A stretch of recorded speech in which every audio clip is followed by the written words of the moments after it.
Welcome back again, everyone, to the Fond Pod. This is another Spooktober episode, and it October. seems as though the spirits have taken some of Ooh. us harder than others this evening. This is Cody. I'm here with Justin and Dan. We're going to be talking about the new drop on Disney Plus, Marvel Zombies. Before we get to that, we'll give these guys a chance to plug what they've been up to. Justin, besides taking shots of liquor currently, what are you up to? Uh, well, okay, to build off of that for just a sec. My in-laws had us over for dinner tonight, and because it apparently is bird season already, and bird season includes not only ruffed grouse but turkeys. And a couple of days ago, my father-in-law shot a turkey, so he cooked it up, invited us over for dinner, and anytime I'm over there, he seems to try to get me drunk. So I had a few Wow. beers. Yeah, I don't know why.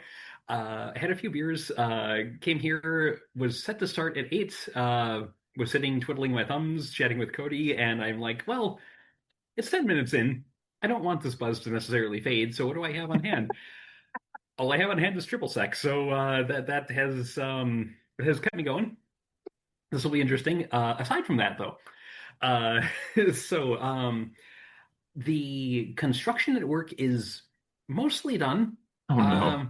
Mostly, like how they come out at night. Yeah, I was just gonna say. I think I mentioned last time that the higher ups finally decided to close the lobby so that the construction crew could actually do what they need to do. And to their credit, they got through pretty much all the lobby in that week's time. It looks good. But I mean, it's a lot more open. We have less space to work in, but I mean, it hasn't really been a problem yet. So, all things considered, it looks nice. Except they now have a waiting area for members to, yeah, if like their business is taking a while for them to sit down in and relax. That is right next to our bathroom and the vault with no dividing line between any of it. Um, at some point What? nobody planned any of this out at all. There is at some point some undefined nebulous anomalous point in the future they are going to be putting in a door with like a keypad on it between that, the main area and the vault and all that. I don't know when. I don't know where they're going to fit it because there is approximately like a foot of space between where the vault door needs to open and where they could actually feasibly put another door in to block things off. I don't know how they're going to manage this. I don't know when. We're probably going to get robbed in the meantime. That would be my guess. So if you don't hear from me, I've probably been shot in an armed robbery. So Do you there's see that. Steve Carell anywhere around you? Because it sounds like you're in an episode of The Office. It really Right? does. But yeah, so that's been the big thing. Actually, doesn't sound like they do need to shoot you to rob you. Just go to the bathroom.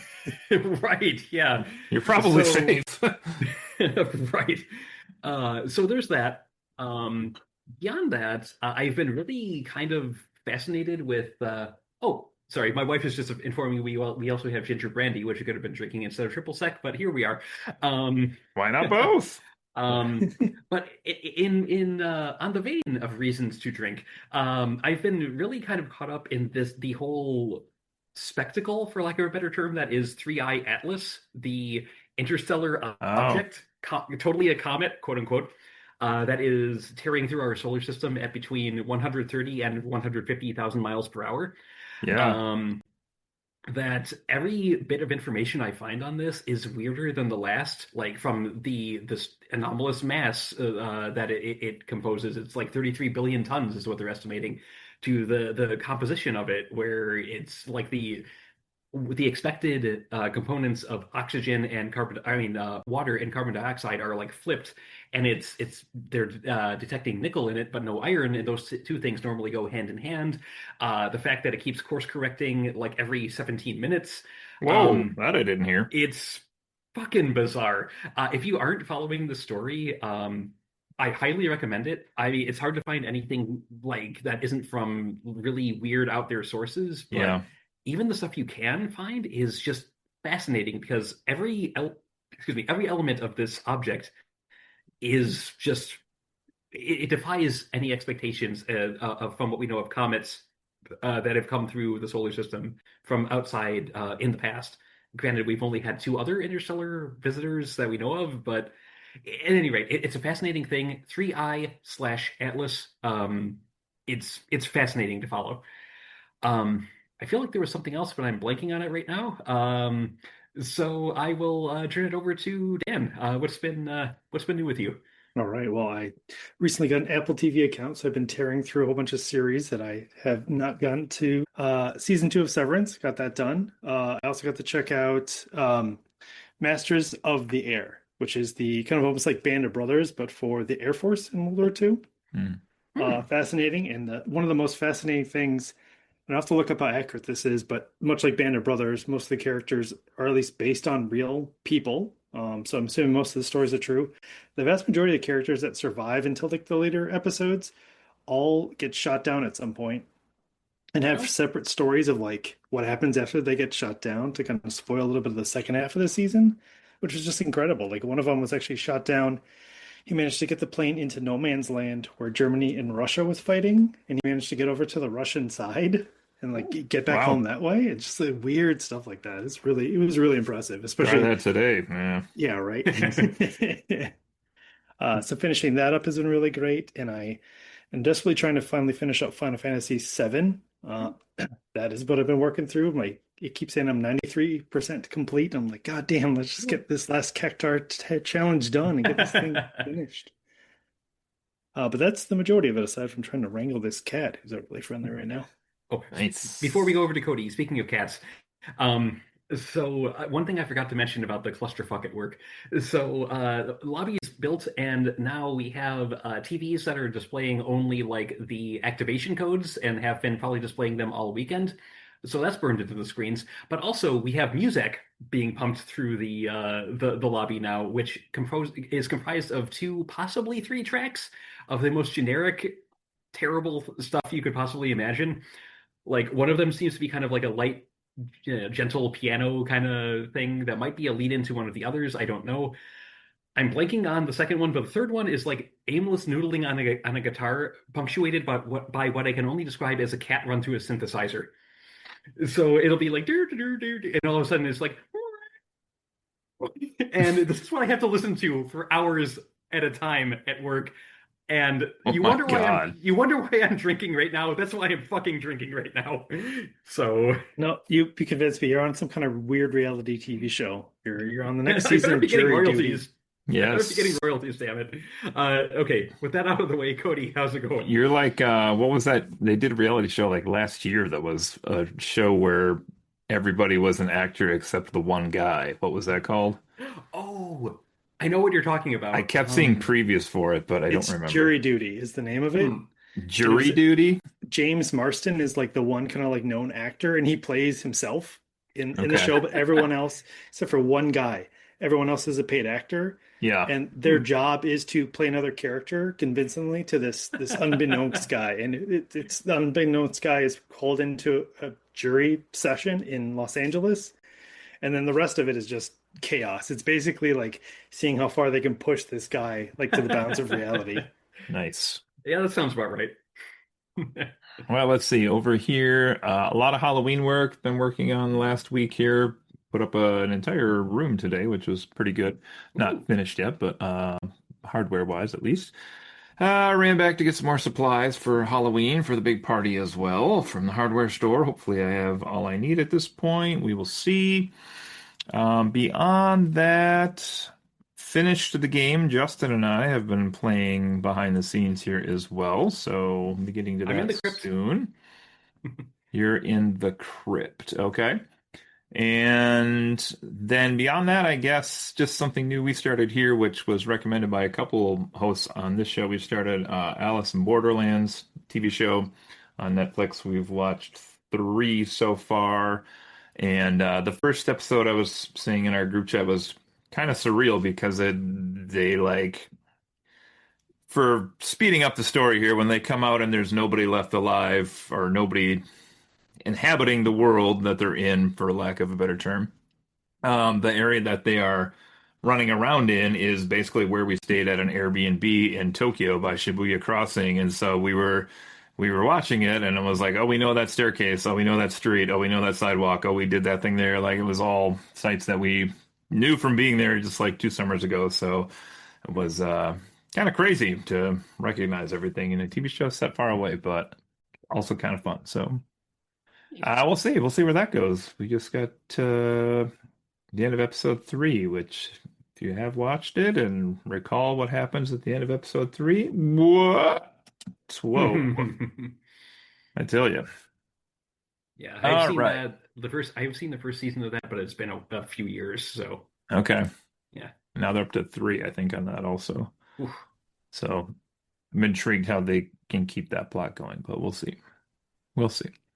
All right, we're here tonight to talk about another spooky topic, which is the recently debuted Marvel Zombies show on Disney Plus. This is an animated show, sort of, kind of ish, like What If was on Disney Plus. We'll talk about that more in a second here.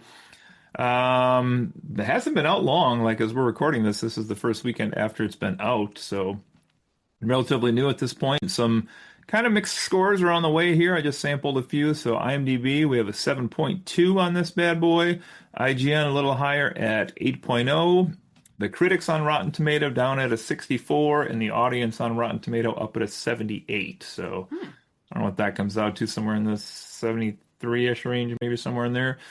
But this is just a real short 4-episode miniseries. It's just, I mean, literally they're called episode 1, 2, 3, 4, which is a little, more trite than Disney typically does with their TV shows for Marvel in terms of titling them. We did get an episode of What If that was set in the zombie universe. Oh, I don't know which season it was, 1 or 2 or somewhere in there. 2. 2, okay. Oh. And I don't know that this connects to that, does it, per se? Only from the element of Scott Lang being in the head, Okay. being the floating head jar. That's the only element where I'm like, okay, it Because I'm seems like, like who the it's fuck connected. is this and why is he here? So Yeah. having not watched What If, he shows up and I'm like, excuse me? Having watched What If, I was like, excuse me? Yes, Scott Lang in the floating head with Doctor Strange cape hanging out with Spider-Man. It's kind of like those two end that episode together. Okay. Okay. All right. Just conceptually, I looked up to, I know the Marvel Zombies idea looks like it's been around since about 2005. So it's been 20 years. It's been kind of seasoned and done and redone and continued. And they've done several arcs with the zombie universe as well through Marvel. But it's an interesting concept to take into a TV show. You know, they chose to go animation. I don't know that we would have ever gotten this as a live action show. Probably not. And also chose to make this a rated R cartoon. So that's kind of interesting. We can talk about that more coming up here as well. But that's kind of the gist. It's a story set in this place where we have a zombie outbreak, more or less, although a little more controlled than your typical zombie movie, which we can get into here in just a bit. So, all right. Well, I want to start off with Justin was kind of mentioning like who is in the bubble, and there is a little bit of that in here because even the characters that are represented from the live action MCU, sometimes they'd be on the screen and I'd be like, wait, who is that? And like we'd have to wait till they like say name because, in this art style in particular, occasionally they're drawn just a little bit different or like the hair color is a little bit different, or so it's like, who is that? Who is that? There's one in particular that I will hit in a little bit here that I didn't know who it was till the show was over, and then I looked up and I was like, oh, okay. So let's start with some characters here, and I just wanted to I'm going to throw a lot at you guys here first. What I made was a list of the voice actors, and I went through and cross-referenced who had the original voice actor for that character and who did not.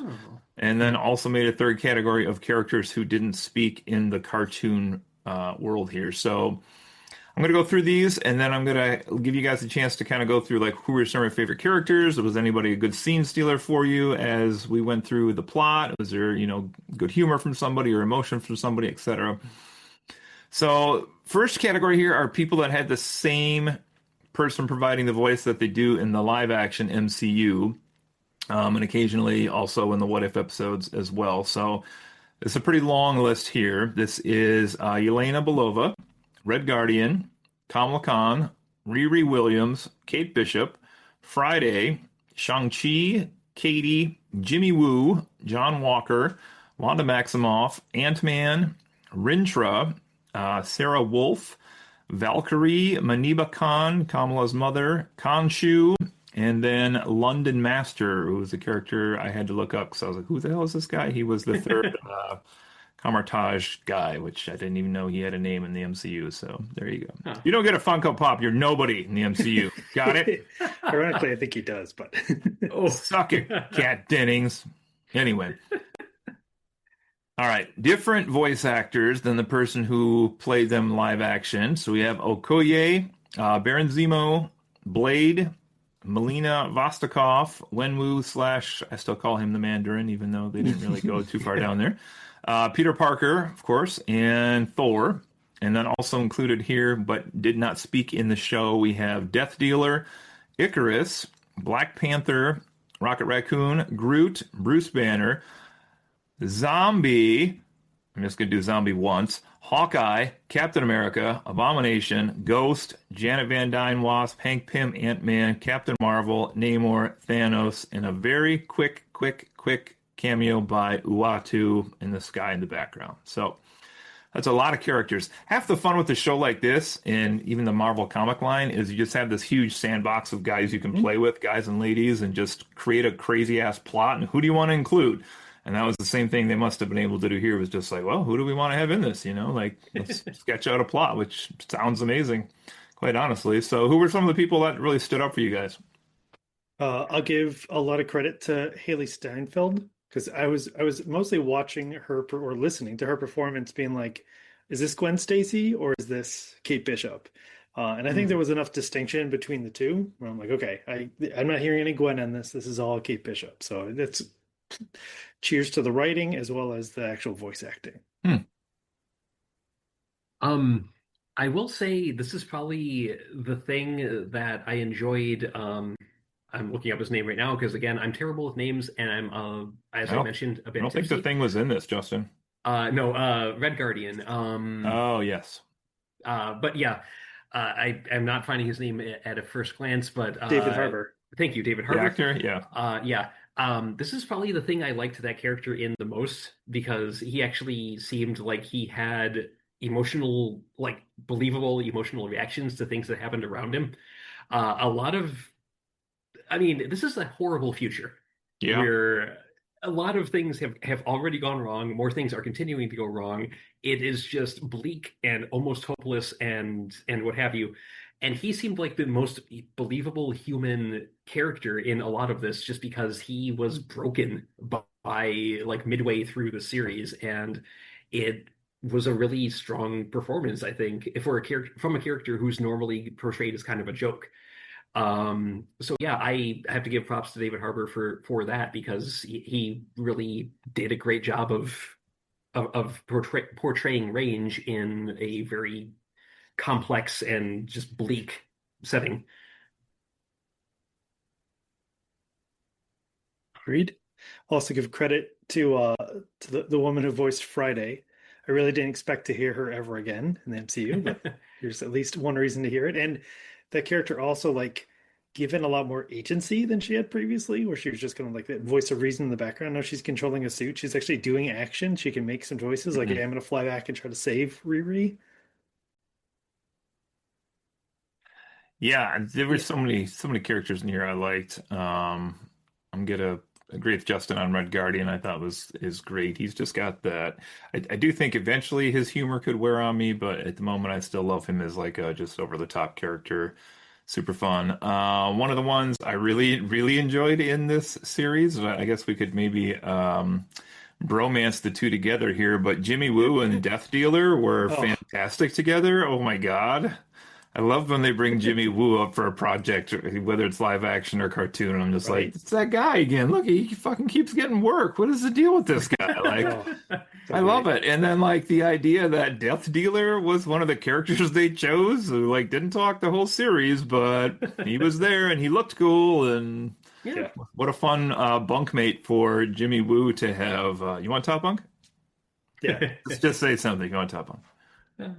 Well, and is like, are you angry with me? I can tell you're angry. It's just that like he's been with Death Dealer long enough. He can understand those minute, I'm sure, like flinches that no one else can pick up on. Yeah. Mm. Yeah. But I do have to give a shout out to Elizabeth Olsen as the Scarlet Witch, or Wanda Maximoff, if you prefer, for being a pretty menacing villain. I mean, go figure, Scarlet Witch is as a villain in one of these, but like ratcheted up to 11, and yeah, just the sheer amount of kind of attempts at manipulation she tried, and then dialing it back to just pure, or dialing it up rather to just pure angry villainy at times. It was, yeah, she was a very solid antagonist in this. So, Another one I actually the first episode when they were zombies, I was like, okay, what exactly are they going to choose to be the rules of this world regarding like all these superheroes, but now they're zombified? Are they going to be able to use their powers or like in I kind of sort of assumed like if they had energy abilities or whatnot, like they would somehow be able to use those still. But in the very first episode, when zombie Hawkeye like started shooting arrows, I was like, oh shit, like they can not only use like their inherent abilities, but like they can use their skills also. Like this is an entirely different world of zombies. Yeah, I thought that was if a I if I use their fantastic. skills, you mean miss all the time? Hey, It's hard when your eyes aren't exactly working right, but yeah, that was a great element of the comics, was that kind of like you mentioned, the sandbox, but also like, okay, well, what abilities are still going to like come through? What is more like kind of like logic versus innate like skill or reflexes? Like, yeah. See, he was awesome, and then like the one that I genuinely thought was flipping awesome as a zombie was Ghost, actually. I Hmm. was like, that's a that is terrifying terrifying. zombie that's like, the whole thing of zombies is you see them approaching slow or fast in some cases, but like here's one that can disappear and just reappear next to you and bite you, and it's like, oh my God, that's awesome. That was pretty cool. All right, what else we got? Any other love for characters? Well, I want to give a big shout out to this Todd Williams who did Blade, Mm, and a very interesting element. So I had heard early on that Blade was going to be introduced in terms of like the MCU's, but this wasn't supposed to be his introduction because the Blade movie should have been out by this time, and this was supposed Hmm. to be a permutation on Marshala Ali's Blade.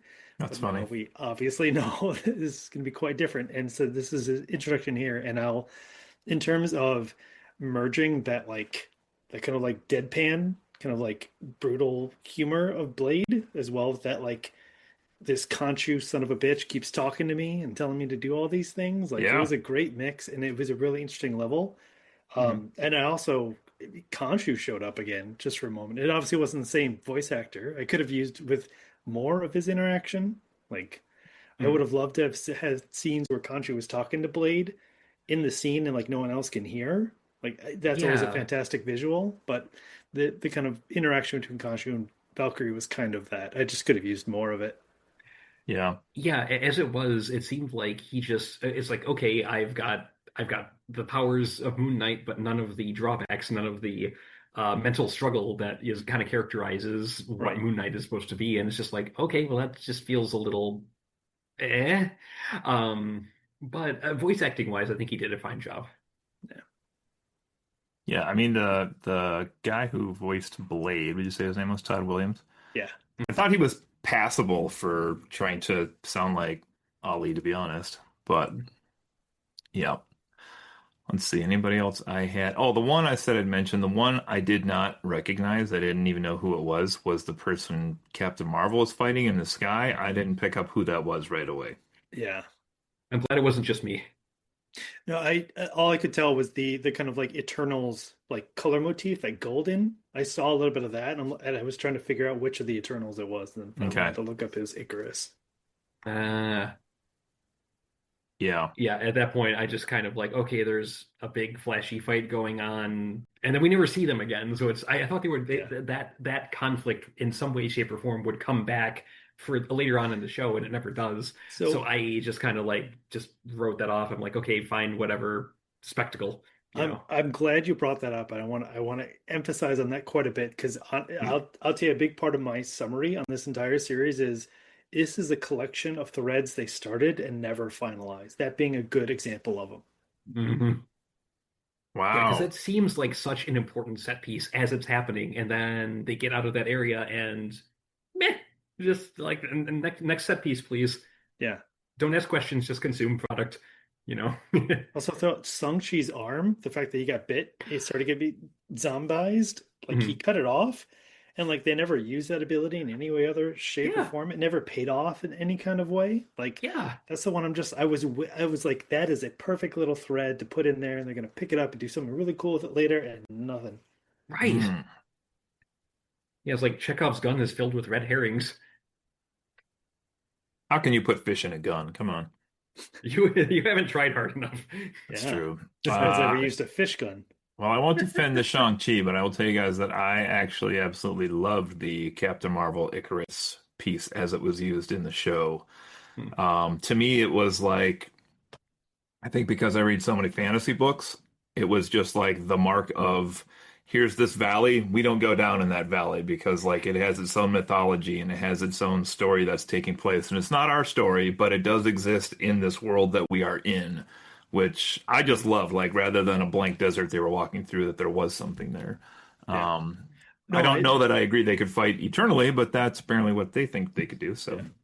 No, Hmm. I agree in terms of like, yeah, that mythology of like this is that valley and they're gonna battle here for hypothetically eternally. Like it was great, and that's why I was hoping for some other callback or some tie-in to it in some way, shape, or form. Or sequel. honestly, even more of a reaction from Kamala Khan, because doesn't she idolize Captain Marvel? And That she yeah, sees like her Yeah, her that's true. icon, that was yeah, way out of character right yeah, there. zombified, and it's just like it could have been anybody And that Icarus was fighting. if you That's fair. remember in the Miss Marvel show, they even made a joke about like a zombie Captain Marvel. Like Right. I was so surprised they didn't do something more to reference that. Hmm. Yeah, yeah. So yeah. Anyway, Okay. Well, I do think we need to stomp through some plot in this, if only to go through some scenes we liked or that drove us nuts. We're kind of tipping our hats there a little bit already, Yeah. but let's take a look. And this is a short run through. So for episode one, and these each run PS about 30 minutes apiece. So if you want to even just pause us and go watch this, you can get through this in 2 hours probably, all said and done. First episode, I basically have four lines here. So we have Riri, Kate Bishop, and Kamala, and they are finding a device in a kind of gross way that they're trying to get to a shield base in Ohio. They meet Blade at this point, and then when they get to this area, they find Yelena, Alexei, that's her guardian, and Melina, where they determine that the device is a transmitter that is somehow supposed to contact the Nova Corps. Wanda's army attacks, and we lose some characters right out of the gate here already in this first episode. And then Blade says he knows where a spaceship can be found. That's basically episode one. So, anything in this first episode stand out positive or negative for anyone? Yeah, Yelena's mind control technique being applied for on the zombies, hmm. both in terms of the defense, like that was something that was great in The Walking Dead when they started to like use zombies as like a deterrent for other zombies. So I'm really glad to see that mythology brought in here. And even when she was being chased in Holland, she like used it proactively, and obviously she got overpowered. But it was cool that Yeah. like it was that much of a technique that she could call upon it. Like that was a great tie-in to something that honestly in the Black Widow movie was a portion, but a small portion. It felt like. Yeah. That's Yeah. part of the thing I was thinking about too, was the exact thing you're talking about. Go ahead, Justin. Um, I mean, I will give a nod back to, the seeing that zombies can carry over not only their inherent abilities, but also their skills with the zombified Hawkeye, still knowing how to shoot a bow and all that. It's like, okay, that does frame this world a bit in terms of like what sorts of threats are going to be out there. It's not just worrying about someone who can burst into flames or whatever, but it's someone who knows how to do things, still being able to do them and trying to account for that. So I liked that bit of world building, even even if again it felt like there could have been more of an emotional reaction from say Kate Bishop, who she takes after Hawkeye, and her main emotional response is I got a trick arrow, instead of like, oh my God, my idol is trying Yeah. to kill me and he's Yeah. he's he's forever lost to the world, kind of a thing. So Well, I mean, I guess it's worth mentioning too, like the versions of them in What If don't have to be the ones from the live action movies either. So But Yeah. they make so many other references to the live action movies. It doesn't feel consistent that, like they do the sleight of hand effect, but they don't, like, Kate doesn't have any kind of emotional attachment to Hawkeye, even though that was a big section of her show. Mhm. Yeah. So uh, what references are they making? Say that Uh again. Jimmy Woo's sleight of hand, Oh, okay. like that small of a detail or that kind of like joke. They made that reference in Zombies, but they didn't make this kind of like the big character interactions from Hawkeye. Jimmy Woo's sleight of hand is like the whole thing that ties the universe together, Dan. It's very possible. We can't not have that. It's in every version of the timeline. It's It's Loki, possible. master of stories, is sitting there. It's like, why is no Jimmy Woo has this threat Yes. continues. Yes. Yes. uh, All right, let's pick up episode 2. So Oh, we're gonna get. Oh, sorry. Go so ahead. I want to throw in Yeah. Zombie Captain America during that mm, assault. So Abomination just launching zombies. That was a great move. that was kind Yeah. of cool.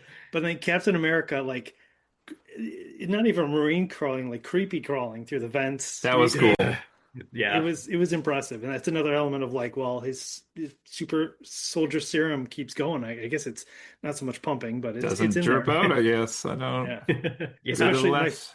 my favorite was him picking up Alexi's shield and like rolling it. Yeah, Mm. that was cool. Yeah. Yeah. Uh, R.I.P. Zombie Captain America. Okay, let's go to a scene we referenced here a bit. Episode 2, we start with a flashback, and we have Katie and Shang-Chi here. Interestingly, again, this is Katie not knowing that Sean is Shang-Chi was the big joke in the live action movie. And Jimmy Woo is here in this one as well. And then we get Daddy Wenwu shows up. This is when he gives the rings off basically to Shang-Chi, which was I think the part you're referencing here. And then dies, sacrifices himself. And so we're gonna get this little group, and then we're gonna go to the present with them here now, where we see Shang-Chi and Katie, Jimmy Woo have been joined by Death Dealer, the coolest character in the show. Let's just call it what it is. And they're headed toward Baron Zemo's Haven, which is the raft repurposed, which I thought was pretty clever as well. yeah. So we find out in this version, Baron Zemo is an asshole. So, same as As every other opposed to the other version. one. Yeah. Yeah. Yeah. What? But to the point where he is bringing on board heroes so that he can sacrifice them to Namor and the peoples of the water, which leads to lots of fighting and then an escape pod heading to New Asgard. This is episode 2. So, what in this, if anything, stood out to you? Dear God, what a badass zombie Namor is. Holy shit. There was that. Yeah, just that like shoving them back down the hallway Right? as they're trying to like open the door and everything. That was pretty damn cool. Like I have to admit. He's super strong and super smart, except not super strong or super smart enough to actually punch the same spot of the wall twice. But yeah, definitely a force to be reckoned with. And yeah, um, I think a part that has me really kind of tilting my head is after Wenwu gives the rings to Shang-Chi, he just like stands there and lets himself get eaten. He's still Yeah. a master martial artist without the rings. He could Right? have at least tried to hold them off a bit, even knowing it was a lost cause. But he's just like, nope, hands at my sides, standing here. It's been a good run, kind of a thing. And I'm like, what? It just didn't feel like it was in character with him for him. Yeah. Maybe he's become too over-reliant on the rings. I don't know. On that note, though, I was gonna jump in here and say that scene in particular was a real highlight for me with the flashback scene itself, with just like seeing Katie and Shang-Chi and like the world going to shit around them and like Yeah. them just trying to get the hell out of every street they come to and the situations are bad, bad, bad. Like Hmm. that was, I mean, honestly, on par with a lot of zombie movies I've seen was in terms of like, this is the outbreak. What can we do to get out of here immediately? Yes. Oh, we can't. Like, let's try anyway. Yeah, there is one thing with that. Like, I think it's in the sequence. Correct me if I'm wrong, but aren't there a couple of like just giant zombies wearing like suits?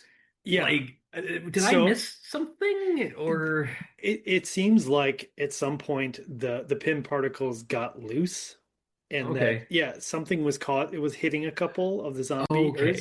and one of them it was a regular dude. He got big, and then obviously got bitten at some point. So Mhm. then, like later on in that scene, he was a Okay. zombie. But I have to like second your question. So like I know the mechanics, but like who did that? What like was it like zombie Yeah. wasp? Like I because we've established like Ant-Man's head is floating in that jar. Uh, So it probably isn't like his body running around. So I just don't know how the pin particles are being used to do that. Like who is doing it? yeah. So yeah, it was like a cool sequence, and then all of a sudden, like giant salary man. I'm like, okay, Yeah. I lost the script, you know.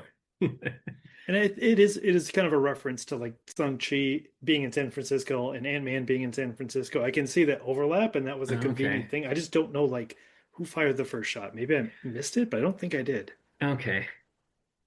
I do Yeah. know. I saw a YouTube video earlier where a guy said he rewatched this show at 1/4 speed and picked up on like 12 things he hadn't seen the first time through. Oh, geez. Oh, Okay. wow. So I'm not going to do that. But if anybody else out there wants to, feel free.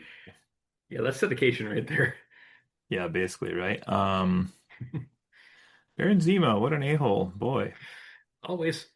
Wants to sacrifice them, and then he's like, "All right, we can just take this pod. That's good. It's all good." I Yeah. also love the Mad Max S sequence on the road with the Yeah, zombies. good call. And the Skrulls were a biker gang trying to, I guess, get the Yes, cows. Yeah, yeah. loved that. Oh my God. It was a little jarring, but it was cool to watch. I Yeah. mean, yeah. And that did the death dealer just kind of casually whipping a knife out and take that scene is just the entire like that took it away. Chef's kiss on that one. Uh, Uh, love yeah. it. Oh. Okay, let's do episode 3. This one's got a little bit more going on here. So we have another flashback. This time we are in Wakanda as we arrive with Spider-Man Scott Lang's head in a bubble with Doctor Strange's cape and T'Challa himself. And they see zombie Thanos essentially conquering Wakanda. In comes Groot, Rocket, and Thor in a scene that's very much a callback to the movies. Mhm. And here we have Black Panther sacrificing himself to push Thanos into the vibranium core, killing both and destroying the Infinity Stones, which is a real option they should have looked at in the live action MCU, I Yeah. guess. Right? So like what the hell? Yeah. If it was that easy, we should have done it ages ago. Yeah. Uh, Especially since they had this stone that Thanos wanted, so they could have easily gotten him into the location and then found a way to right. trap him. You'd think. Maybe that core does not exist in the real MCU. I don't know. I that's what I have to Yeah. lean towards. It's just that felt like an overly easy like MacGuffin to answer that question. Now, Yeah. I will fast forwarding. I love the effect and what ended up happening with those Hmm. Infinity Stones of the energy. So like I'll write it off just because that Hulk is so friggin' cool. But it is really hard to explain. What you mean where Hulk decided to become a gaming PC Yeah, with all the yeah right? it's all I Alienware can think Hulk. of looking at him. It's like, are you kidding me? That's funny. Oh my gosh. uh, All right, let's see here.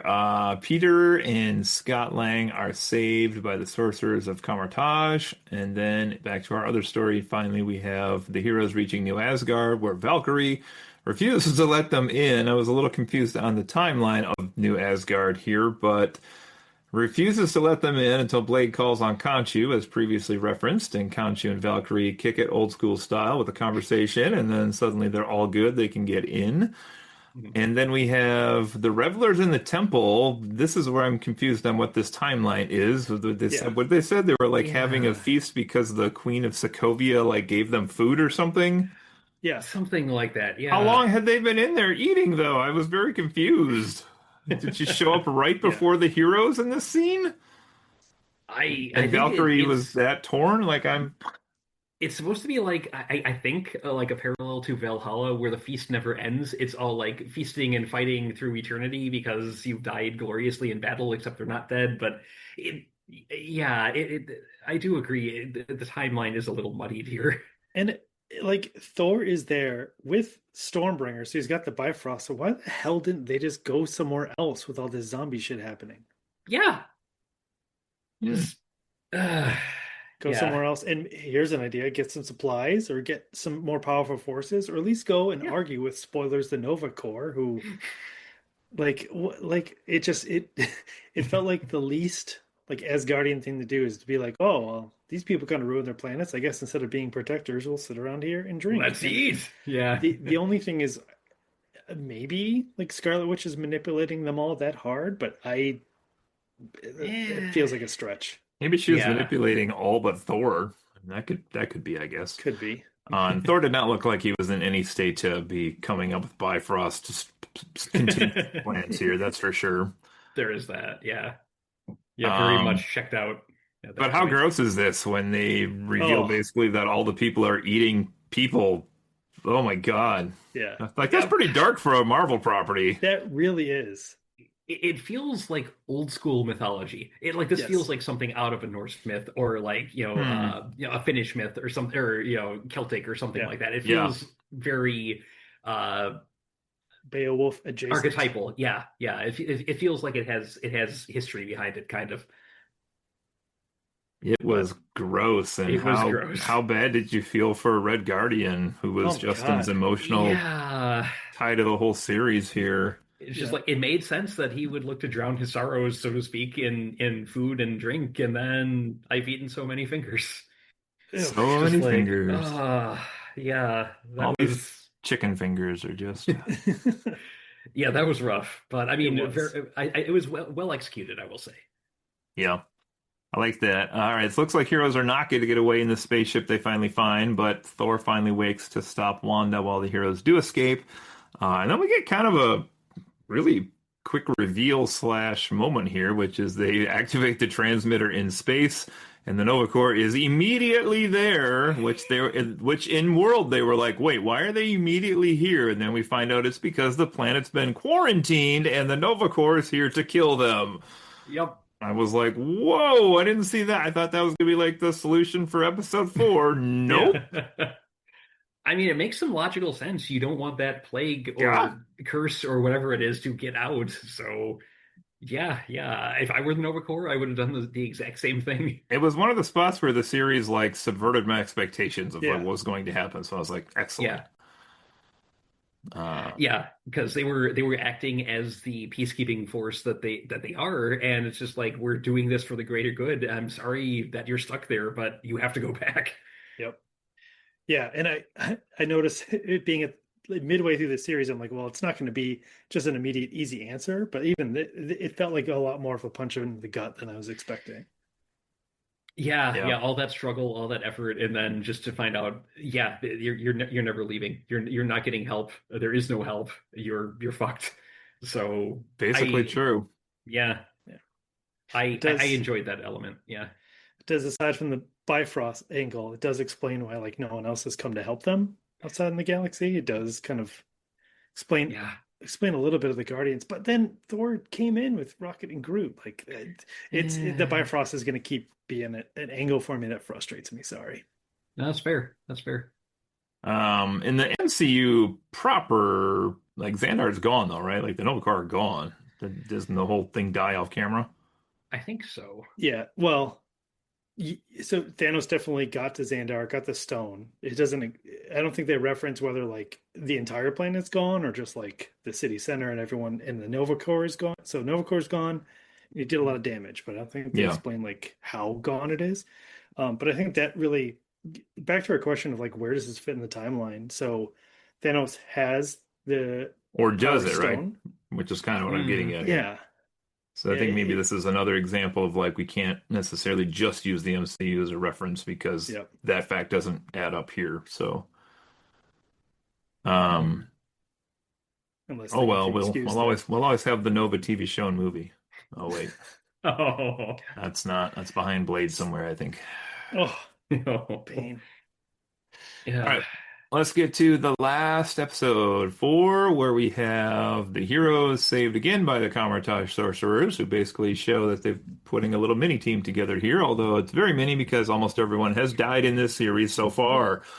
But they do have an Infinity Hulk, as it turns out, which is quite handy to have on your side. Yeah. Um, Hulk containing all of the energy of the Infinity Stones, which apparently did not disappear, was floating around. I don't really know how that It worked. turned into a soup, and he Okay. like drank the soup, and yeah, yeah. So now he's sparkly. Yes, yes. Hulk Dan, you soup. liked Hulk? I love that element because obviously they kind of reference this in Endgame, right? Where like Hulk is the one who picks up the gauntlet. He's the one who undoes the snap, and he's not able to control it. So I don't know exactly how the reference is, but the idea of Mm, like Hulk goes like, this is kind of what I was made for. Is this kind of like I am the ultimate container, I can keep expanding and holding all of this. So like mm, that part at least lined up for me. So I thought that was a cool element. There's also a way to, and what we're seeing here, some of these stuff that doesn't fit or like feels weird is obviously them writing out the like, well, you could just answer all of this by doing X, Y, or Z, like the Nova Corps quarantining that really just said, okay, no space stuff. We're gonna kick it out. Hmm. This was well, the Hulk's really freaking big and huge, and like, how do we take the Hulk kind of like out of this, or at least make sure he's set when we want to use him? And this was the answer to that. mm. And Captain Marvel, they stuck with Icarus in the sky. So there you go. They got rid of the Yeah. villain. All right, My let's thing, see. Go ahead, Justin. just a thing on the Hulk, like that, he encapsulated what I was my big question about how this was going to play out because I haven't read any of the Marvel Zombies comics or anything. Hmm. But it seems like when you have these massively, incredibly powerful beings on Earth doing their thing, questions arise of like, A, how would you ever take something like that out with just like a shambling meat sack? And when they're fighting like gods at times, and B, like, okay, if a zombie outbreak happens, how could it actually pose a threat? How would these ultra powerful beings not just stomp it out? Um, and we see little bits of that. I mean, we see heroes who have turned. We don't necessarily know how, but at least with the Hulk, we understand why he's out of the picture because he was immersed in like the Infinity Stone soup, for lack of a better term. So I'm glad they addressed some of the more powerful characters. I still don't know how the heck Captain Marvel got turned because it seems like just fly and shoot, and they'll never be able to get to you. And I so anytime you're doing like a superhero thing and incorporating zombies, which are generally a much lower level threat, there's going to be some disconnect. And I don't know. The Hulk kind of answered some of the questions, but at the same time, it didn't answer a lot of the rest of it for me. So I like how at least they took the Hulk out of the picture until the end. So I just wanted to say that part.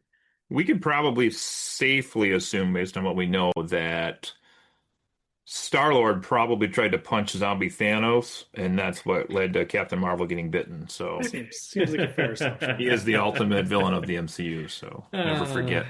never forget. Never forget. All Uh, right. Wanda arrives with enough army members, if you will, enough zombies that she thinks she can finally overpower the Hulk at this point. He is kind of overpowered at first until the heroes jump in to kind of even the odds back.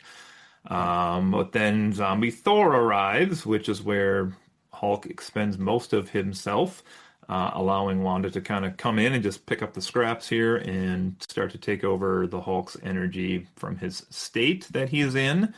And then we get kind of a pretty dark ending to this show. What'd you guys think of this part at the end here? So Wanda convinced Kamala to help remake the world, which did not seem believable in any way, shape, or form, but apparently she, in that moment, kind of went for it. I guess what else could she yeah, do? Because like they were yeah. screwed. There was nothing else. Otherwise she just dies. Maybe there's Yeah, that minutia chance that Wanda was telling the truth, and they had to go for that because that's all they had. yeah. And Kamala wakes up in the normal world with Kate and Riri coming, and they go and get boba tea, which is the true enemy of this show. And then we start to see, as they're drinking their boba tea, some like flashes of this world may not be what it actually seems like it is. And we get a little bit of, you know, pictures of people on the street corner walking their dog, which turns out to be a zombie all of a sudden in a second. And then it kind of these little flashes. But then we also get Riri, who kind of tells her, like, don't trust the world or something like that, which is a really interesting way Yeah. to go out on this. So let's talk about this ending in this last episode here. What else do you guys have to It, say? it really feels like they were trying to set up a sequel series Yeah. or like season two or something, which I don't know if this is going to get. But as a standalone thing, it's dark, but I don't know. I think they, if it's just going to stand on its own without anything to follow it up, I think they added a few too many elements for that to really work. Because with Riri, calling out to Kamala Khan and all that, it feels like okay, that needs to be built on. But if it's just there and then it just never gets resolved, never gets addressed, it just feels like it was one step too far. I think if it had Yeah. just been, she's there with her friends, drinking tea, and out of the corner of her eye, she sees like the world just for a brief second as it really is, like once or twice, and then back. And if they just left it at that, I think it would have been much more impactful. Um, so I didn't hate it as an ending, but I feel like they could have dialed it back a little, because if they don't build on this, it's just it fizzles. Yeah. It kind of reminds you a lot of the Ironheart ending, where like on Ironheart, I'm fascinated for what's going to happen, but I'm so afraid season two is never going to, or there's going to be no kind of conclusion to this, and I feel really the same way with this. It's just okay, I see you're trying to set up something for season two, but the chances of that happening feels low. Then again, I'll say the what if they have produced more what if than I ever expected. Hmm. So maybe they're committed a little bit more to this animation being able to crank out stuff with that, which kind of gives me the hope. But I will, and this is kind of coming out of left field, but I also finished up the Alien Earth TV series, which Hmm. my real quick spoiler on my impression of that is I thought it was fantastic until the ending because they Ooh, do okay. like because the ending felt very unsatisfying for Alien Earth, and I'll just summarize this ending as very unsatisfying. Hmm. Yeah, I think you guys raised very valid points here. I kind of really liked the dark direction of, she's in this world, and I also can't. This is the other thing that I have a problem with it, though. I don't think you guys said this, but like, so is she still alive? Like, she's the only human that Wanda let live just to torment her with this world of freedom and good Right? things, even though it's terrible. Like, why would she do that? It doesn't really make sense either, Yeah, but that's an awful lot of effort for one person. that she wouldn't even care about, presumably, anyway. So. Yeah, It's yeah. interesting. I did like the darkness of the ending. I was like, "Ooh, Sure. that's really where we're going with this." Okay, Hmm. like, I mean, we just spent 4 episodes watching people get eviscerated and snapped in half and ripped apart, and like, there was some gruesome stuff in this. Yes, there was. I don't understand the Riri part. I will say, I like Justin's Yeah, idea. Might have been stronger if she wasn't there. I was trying yeah, to look this up. Just says Kamala and Blade assume that Riri is dead, but we don't actually see her die on screen. It's true. well, that is true. But I don't But know how she would have really staved off the plague that long. I mean, she injects herself with something, but if Right. she had the cure to the zombie plague, I'm sure it would have been she would have distributed it more widely than just to herself. So I saw another website that referenced her injecting herself. Does that happen in the first episode? Did I just I forget think about that? so. Correct. It's like Yeah, shortly just after she gets bitten. yes. Okay. She She said, I've just, never tested this, but she like jabbed something into her arm. And oh, okay. that's like in the last couple seconds we're seeing her. Yeah. Hmm. So Okay. maybe the untested cure actually works, but it seems like a stretch, in all Yeah. honesty. It And just seemed weird because like that idea of her popping up to talk seemed more like somebody getting through like a computer program that's running or something than like a zombie world. yeah. Like it's It, magic versus Hmm. technology. It seemed very much like I got it, I broke through the code, like I'm here, I can talk to you, Hmm. more so than like, hey, I know this is like basically Reality Stone 2.0, Wanda's version, but so Yeah. if that is Riri injecting some kind of cure to the zombie into herself, she's always been so much more on the tech and not the bio stuff. So Yeah, that seems there's a little bit that. weird too. Yeah. Unless she somehow accomplished it with magic too. But even yeah, it just we're grasping at straws here. 5 years in a zombie wasteland can change a person. So There's Can it that. though? Because Yes, we never get away from the Marvel quippiness. we never That saw the Skrulls as a motorcycle gang before. It absolutely I can. They uh could have all been Skrulls. We don't know. suppose.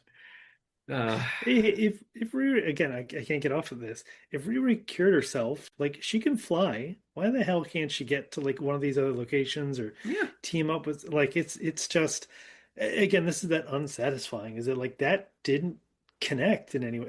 Especially like if they had in some way like reference that, or like, hey, there's someone trying to contact me about something, kind of like it felt like a like, what's the character you didn't see immediately die? Oh, Riri? Okay, we can. Yeah. Yeah. Well, I mean, I don't know about that, but we didn't see her die, but maybe that was planned. I Maybe. mean, obviously it was planned because that's how they finished the show. But I mean, it'd have to be somebody Yeah. that's She couldn't pick up a somebody with goddamn phone. a direct, it has to be somebody with a direct link to Kamala, which is only the two. So I mean, it had to be Kate Bishop or her. So That's true. Suppose. can't just be a random And character. Can't be Rincho the Minotaur, although I wish it uh, was.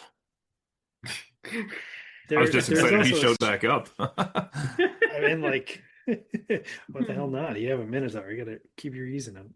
Yeah.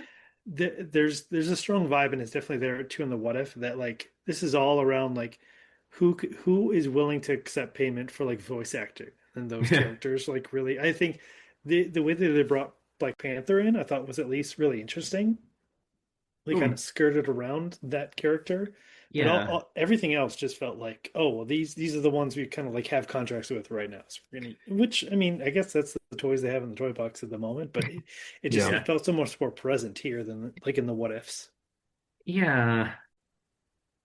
Which, I mean, I guess it forced them to think a little outside the box, maybe, but yeah, at the same time, it was clear that was the driving force, Yes. more than anything else. Yeah. So Yeah. Yeah, I mean, it is interesting. I mean, Florence Pugh, I guess, maybe Paul Rudd. mm, Uh, those are probably the two highest paid, I would guess, looking at the Yeah. cast list. hmm. Of the ones that they had on there, and then of the ones, that were missing, then you got Spider-Man, Thor, uh, to a Blade, lesser you know. extent, yeah. Yeah. Guess they could have had Groot. I mean, even Groot didn't even say Groot. Groot didn't even say Groot. That's how Right. You're right. strapped Yeah, for he's cash they just were. Bruce Banner didn't even talk. What the heck? That Well, he could wasn't that Bruce Banner anymore. He also wasn't the Hulk. He was just the vessel for the Infinity Soup. that Right. could have been Jeremy Renner acting, though. It's You true. never know. We don't know. Yeah. Could be. We don't know. Okay, well, let's just hit this up since we already kind of hit on it a bit here. But if there were a season two to this show, which I was digging into this a little bit today, the writers have the script for season two already basically ready. They said they know where they want to go with this show if Disney allows them to do it. Now that's, they said, entirely dependent on viewership and how it's received here. But they have some ideas. But my question is, like, where do you think this would go? So this is where you get into the fun of the toy box again, right? Because now we could think of characters that were not in this series that they could Hmm. pull out and be like, well, so and so was off world here, and like the Fantastic Four could come in. You Yeah. could bring other characters in and make a whole nother season of this. So it's kind of interesting. What do you think would happen, or where do you think they could go here with the season two? How could you stop a fully infinitized Wanda Maximoff here? Well, the thing with that is, with the way this season ended, it really feels like, unless they're incredibly careful and incredibly creative, they've essentially written themselves back into WandaVision.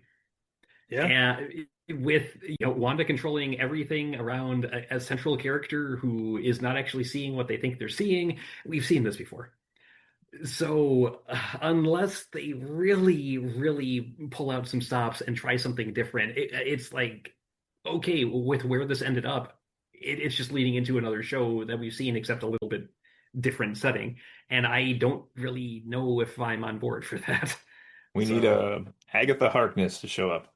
Like that would have been a great character to have show up in terms of like mm, the kind of the witchingness and the almost like Halloween spirit, and like mm, so you're asking like where this can go, and it feels like the only answer is some kind of like magic degree, right? That yeah, seems to be the only thing left, and you can go super dark with this and kind of go to like the underworld and the Midnight Suns thing, 'cause you already got Blade. Yeah. um and if you're willing, like you bring in people like Ghost Rider that like yes, have these connections to the underworld, like that would be a great way to bring in the magic element and be able to fight back against supernatural. I mean, so the answer is yeah, supernatural, and so you got to start pulling out the supernatural, which is a pretty short toy box for Marvel MCU right now, right? It's Strange Yeah. and Magic with a K. yeah. She is a character. There's a handful of others, but not a ton. I'll pull for Brother Voodoo, but he's gotta Oh show man. up somewhere. So were they saying in this show that Moon Knight was dead? Is that what they were saying? There was some comment about That's what like I you're the read about second it, person that okay. right? Yeah, Like like Conchu was the a old friend of a vessel was friend. yeah, the old vessel was destroyed or something, so Khonshu, yeah, needed someone else. So yeah, Gotcha. yeah. Which I forgot to say, Gotcha. Blade's outfit, just wow. That was interesting and very creative, I thought. Yeah. It worked, Yeah. definitely.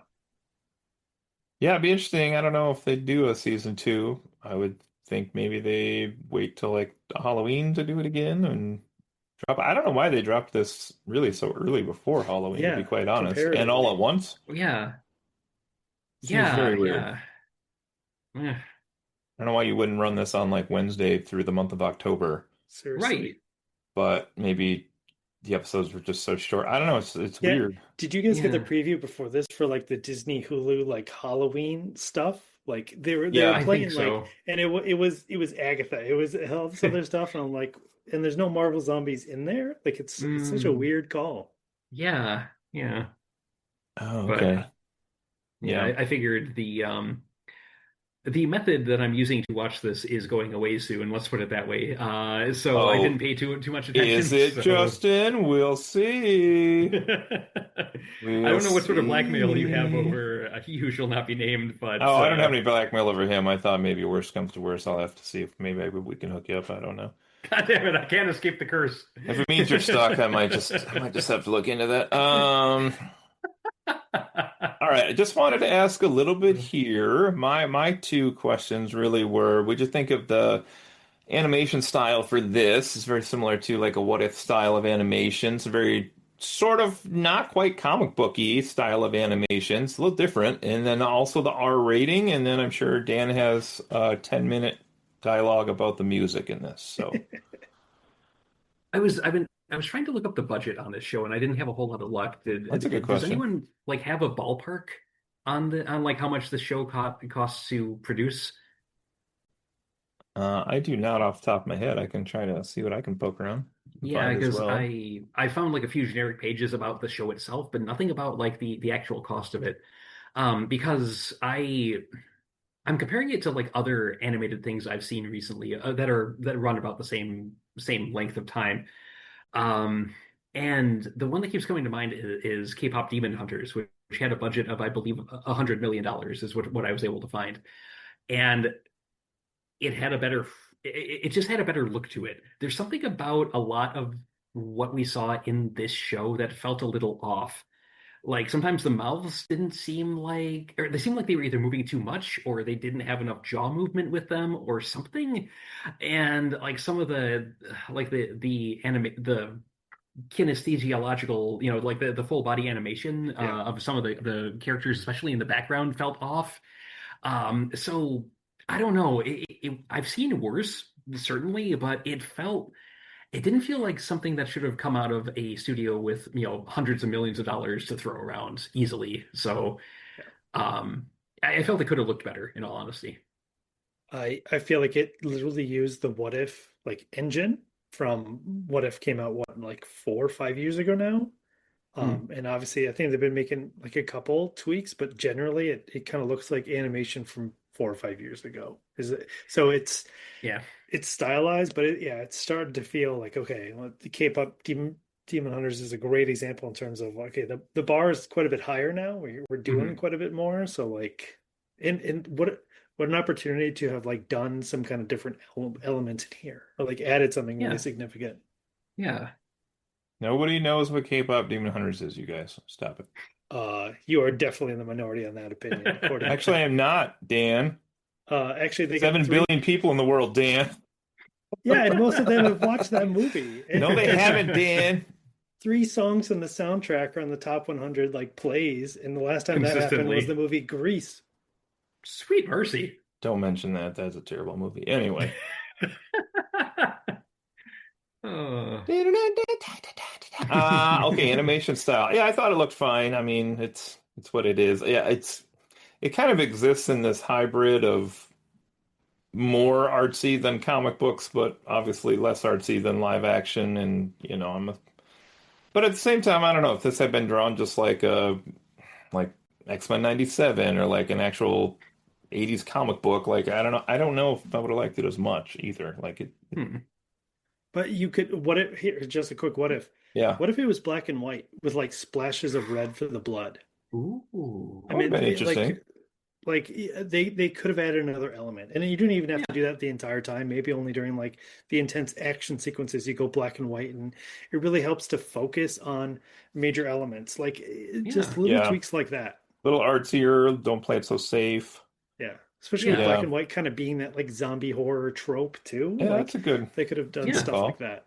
Yeah, like I mean, Night of the Living Dead, or like the Walking Dead comics for at least a good Exactly. stretch of the run were black and Yeah. white. Yeah, so that's Yeah, fair. that's an interesting idea. What did you guys think of the I put R rating, but I guess like it's TVMA, I guess technically. Hmm. Language wise, I think there was a shit or two in there if I remember right. I There was think a so. couple foul words which I was impressed by, but obviously I think the implication here is more around the violence, Yeah. which was Yeah, definitely above and beyond what Marvel has been willing to do so far. yeah. Outside of like a Deadpool movie, I mean, Yeah, yeah, this was yeah pretty much the goriest thing I've seen out of Marvel. There were some really gruesome deaths in yeah, this, there were. of which I don't have a list here of my favorites, but I know there was a lot of them. Yeah, yeah, bodies being torn in half a lot of the time, and just yeah, a lot of flying viscera and Yeah, fluids. yeah. We mentioned that fight with the zombie ghost earlier, but Blade dispatching zombie ghost was like he took care of it, and then he sushi'd her. It was a little bit Yeah, crazy. Yeah. Oh, that was a fun fight. Oh It man. was. It was great. yeah. I mean So that no, no. Go ahead. out of like the really redeemable things in there, it's just like their willingness to go and like play around with that level of violence and gore and like some of the really grotesque things that they did. I mean, that big compliments for that. Like the crushing of zombie Captain America, the Yeah. pulverizing him of him. Like I did not expect them willing to do that, but they did, and they did not like it was not quick. It was we're gonna take a moment, take a beat, take a quip on this. Yeah. Yeah. Hmm. Zombie Captain America lasted less time than John Walker, so there you go. Who is the real captain now? Well, hey, that was half of Captain America. That's True. true. We don't know what the other half is. It's Well, actually, we do. Kicking someone's ass. It's a new yes. Asgard. Oh It's an God. Guardian's stomach. Oh. Um, yeah, that's actually true. I just was thinking, who else was a zombie? Was Iron Man in this? He wasn't in this, right? No. Like the episode had Iron Man, had Falcon. There were some Hmm. Yeah, ones in the episode Falcon. that were not in here. So yeah. Yeah. Like All another right. Black Anything? Widow, Oh yeah, Black Widow, right? Mm. She was like the hero which of I the show. I noticed they have been like referencing her character a lot less lately, Hmm. especially with Alexei and Yelena. Like and like I keep watching it for that reference, and I think there was a little in Thunderbolts, but that was about it. Hmm. Yeah. I mean, that might be good in a way, you know. Like maybe we don't need that reference every time we see another character associated with them on screen. Plus, we have to move away from those people to get to new people to be the heroes too. So True. True. You say that, but then we literally have they can't even get a show without like even half of Captain America. So like it's yeah, but it was, I mean, half of a dead Captain America that was just there. I mean, I don't know.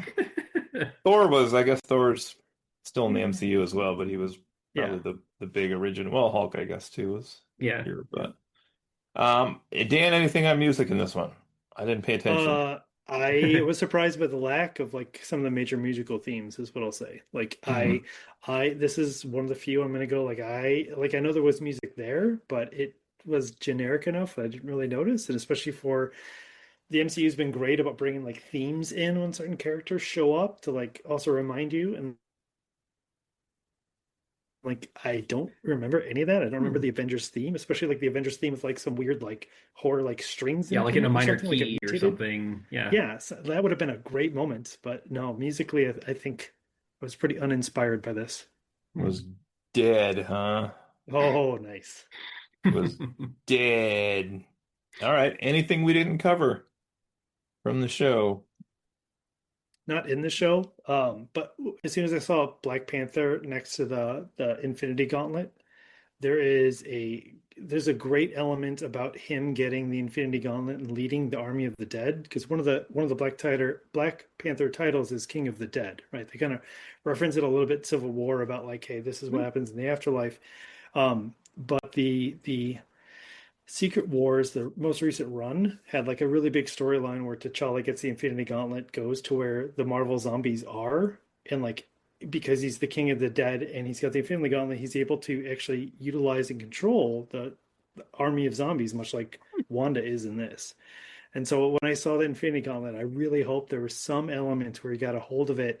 He could somehow use it with the zombies. So this is something I entirely admit I'm bringing from a comic into the show. I was really hoping for, but Yeah. obviously that made what happened to Black Panther like even more crushing. I was like, oh, like there's no chance of that happening now. So Well, we did say for Secret Wars when that comes out, that it is in the comic books. Am I correct on this? That has been fair game to bring in from the zombie universe into Secret Wars, so we could still potentially see some live action zombies that are brought fingers into the giant fingers crossed. It's a great moment from the comics.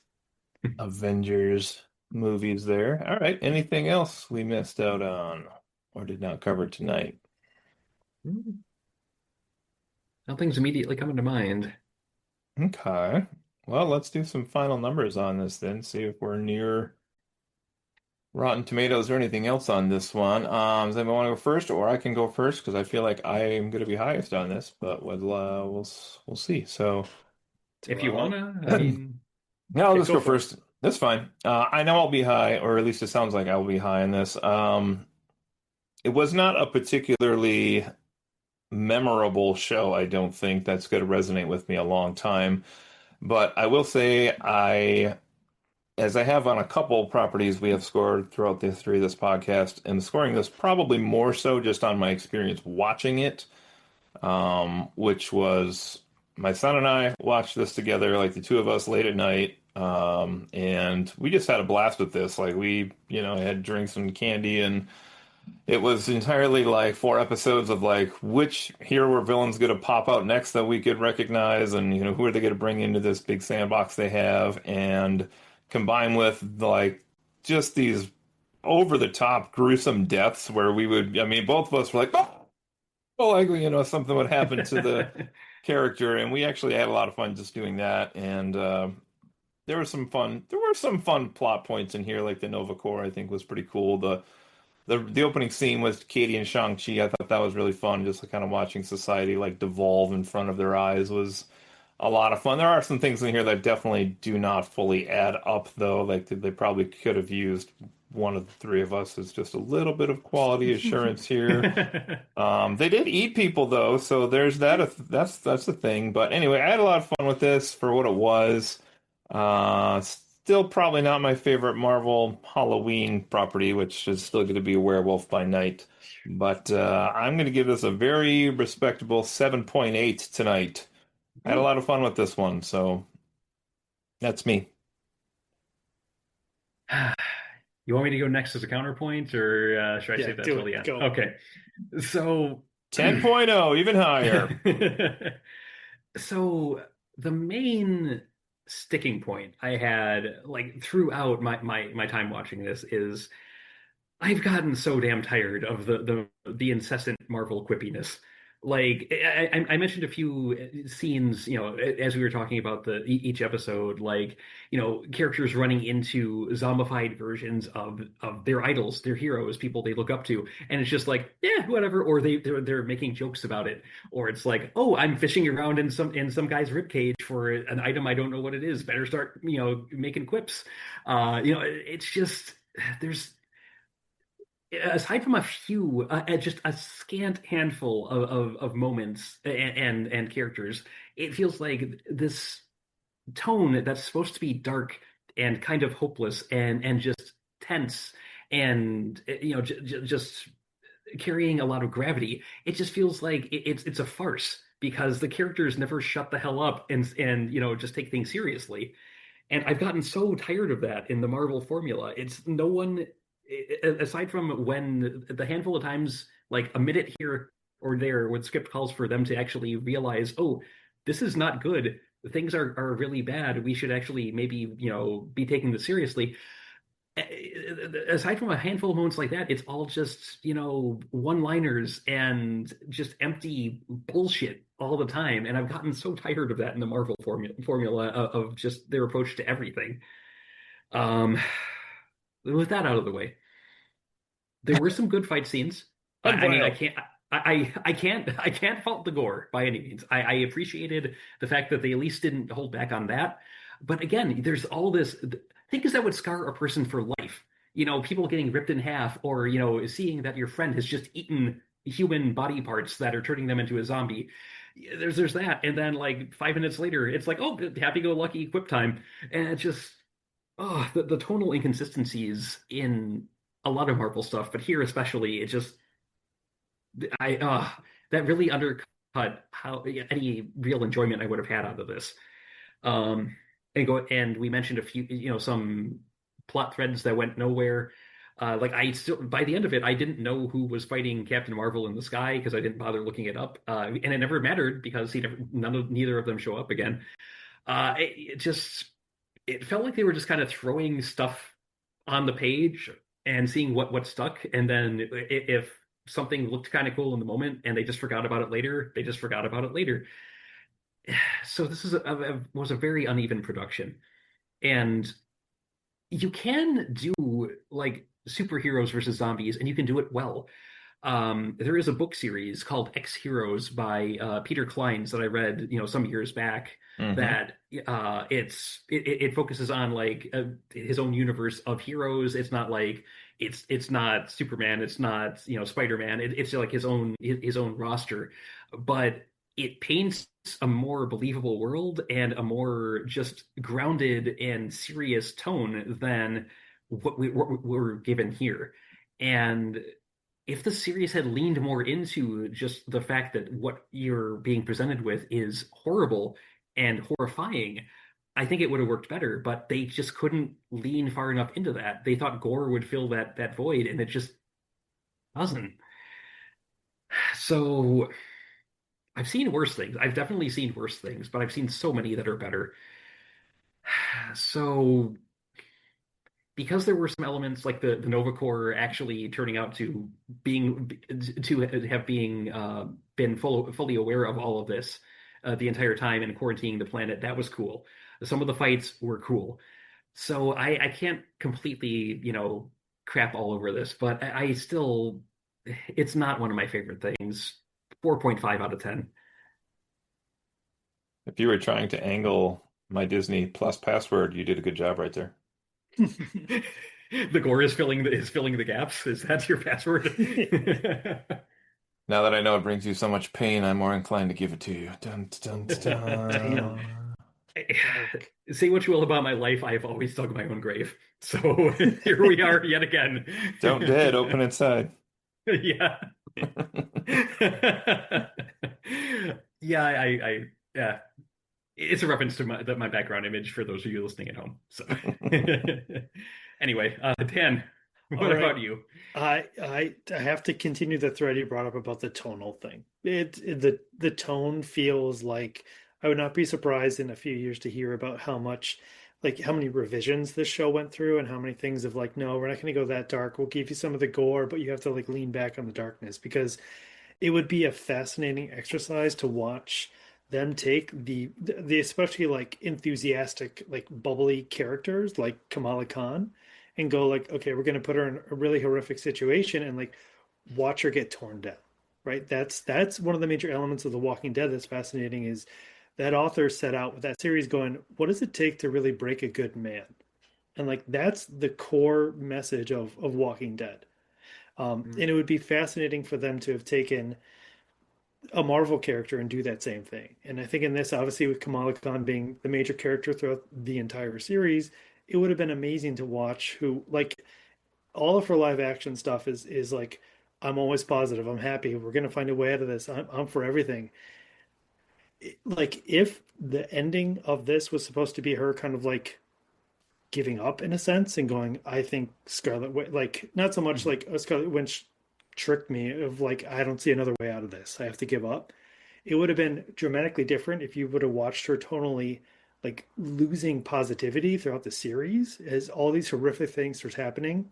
And I don't think you have to get rid of all the quips to do that. There's the gallows humor, there's referencing of like, well, this is the way we have to deal with it. We make a quip, we move on. That would have been a really powerful message to like put into the show that allows you to keep the quips, but also go like, look, tonally, this is continuing to get worse. Like I was thinking the raft scene, like Neymar was really cool. I enjoyed seeing that.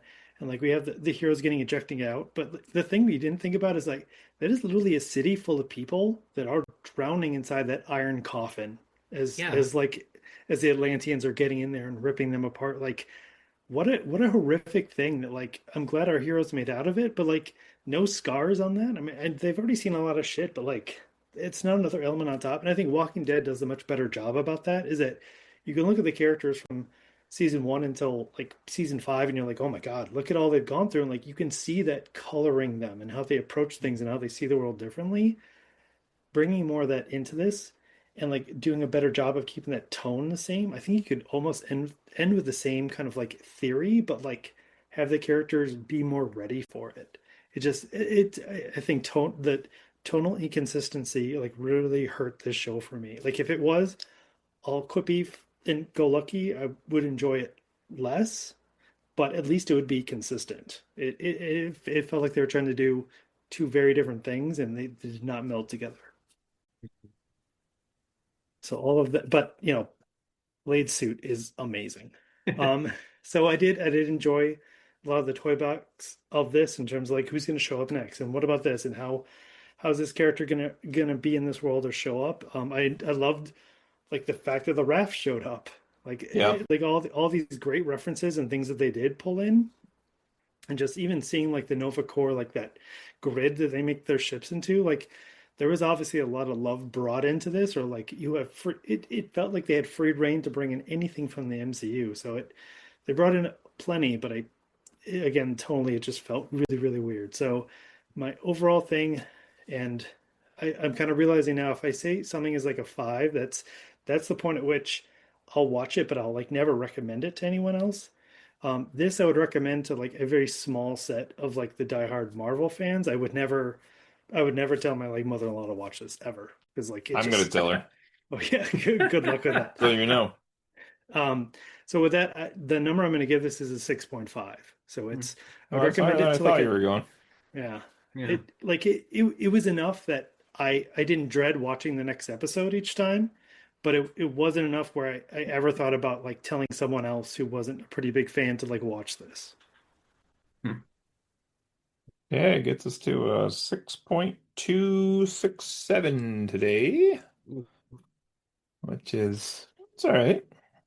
6.267. I already deleted the other ratings, but that's actually pretty close to, I believe, to what the critics had on this. Yeah. So I guess we're just critics, is what we're saying. Surprise, surprise. Yes, we are the critics. We are the critics. Okay. Anybody else have closing thoughts today of any other sorts? We are going to take a very rare pause in Spooktober programming note here so that we can cover something truly horrific, Taylor Swift's new album that's coming out, which Joe is forcing us to do. So we will check that out next, but then I believe we got some more spooky goodness coming up after that yet. I think we're going to head back to the aliens world at some point in there, and I know we have a Yes. couple. Well, at least one creepy video game, possibly more adjacent creepy video games past that, but we will Yeah. check that out as we're on episode 192 at this one. We're marching to 200 Woohoo. too. We'll have to think of something big to do. We'll split all of our profits. And here we are. Well, that didn't take long. All right, let's see. Actually, is 200 going to mesh up with the Fondies this year? It's going to be pretty close. I think we'll get to it. Well, I don't know. I think we'll get to it before, but it'll be close. Yeah. Okay. Actually, I don't know because we're also recording a week ahead here, so Yeah. it'll be close. We'll have to see. Maybe it'll be a festive holiday brawl that we can do or something. I don't know. Oh, I will We'll go figure it out. Krampus on you. Watch out. Yes. Uh, Should watch Krampus. That'd be good. yeah. I don't think we've ever done a holiday scary movie, have we? I don't think so. I did a retrospective on all Oh, of you the did. That's Silent right. Night, Deadly Nights. So, Silent Night, Deadly Yeah. Nights. uh, That's right. This year we're doing all three Birdemics. No. Oh, out. As a Out. live listening watch party on YouTube with all of our viewers. You can Might buy start your live, but I'll reserve be your dead ticket pretty quick. now. All right, I think that is it, everyone here. We're continuing Spooktober. Take care, everybody. This is Cody, that's Dan, that's Justin. This is the Fun Pod. We will see you all later. Bye, Bye, everyone. bye. Dan waving to the camera.